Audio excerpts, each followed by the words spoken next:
Hello everyone, welcome to another video from Shomu's Biology.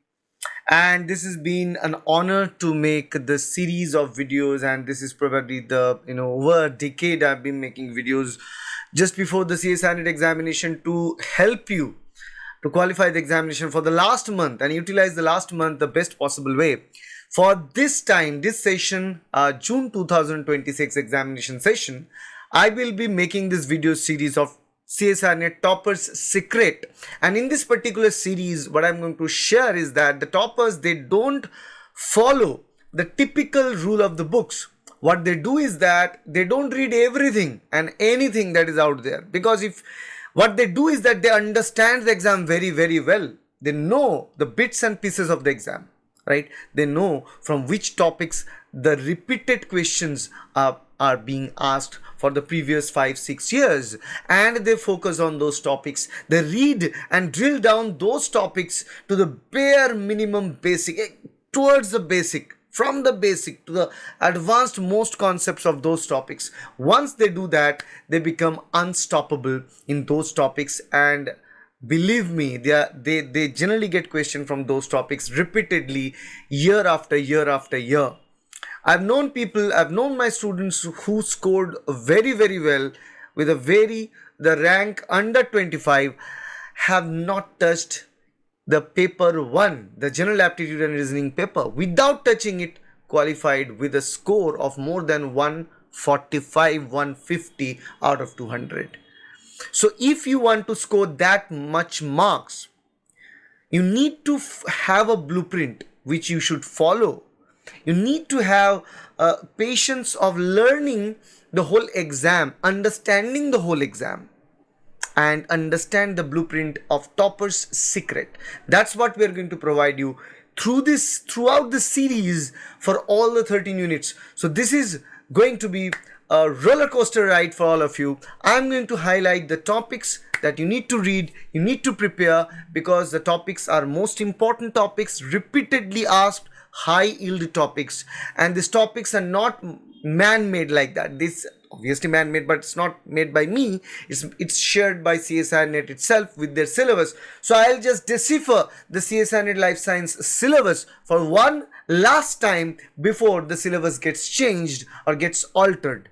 One last time from Shomu's Biology, you're going to get the detailed analysis of repeated topics, high topics that you should prepare, and the topics you should leave, and then revise those topics to score well in the upcoming CSIR NET Life Science examination.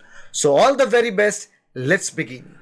Alright, we are back here with the Topper's Secret series, and here we are with the Unit 7, System Physiology of Animal. Now, people say animal physiology, so it's basically everything that is there in the zoology is out there in the Unit 7. No, it's not true. It's only system physiology of the animal.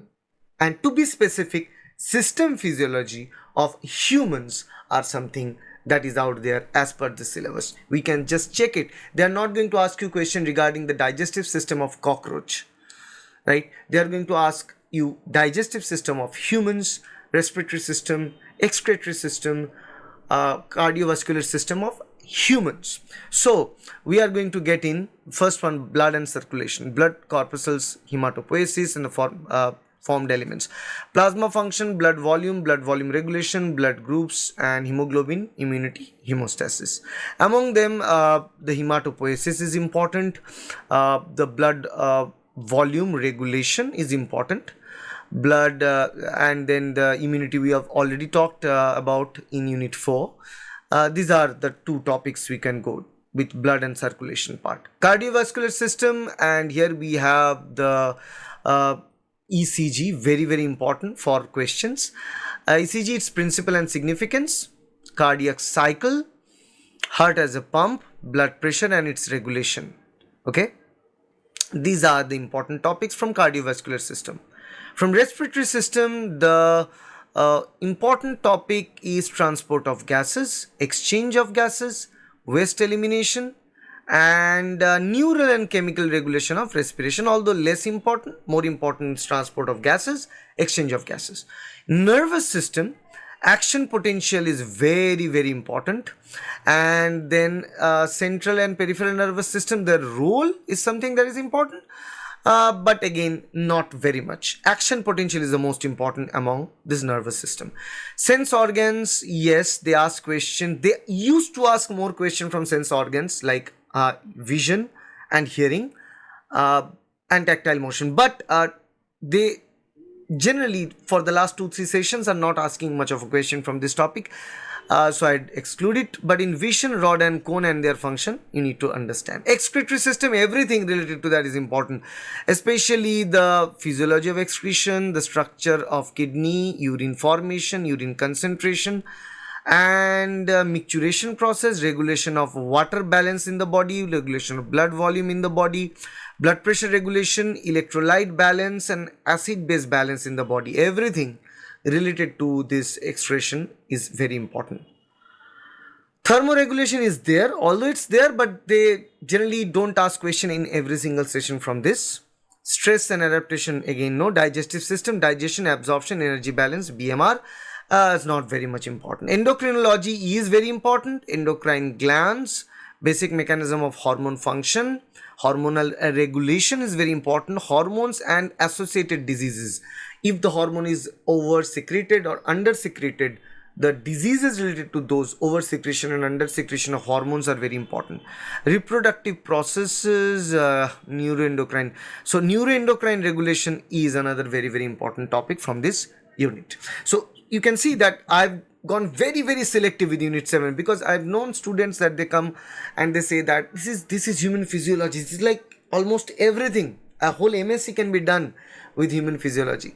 But yes, although you can see this is human physiology, it's not animal physiology. They marked it wrong.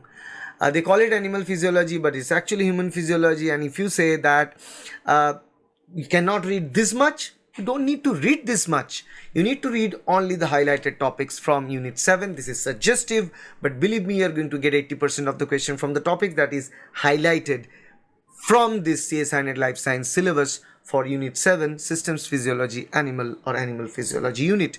All the very best for the exam.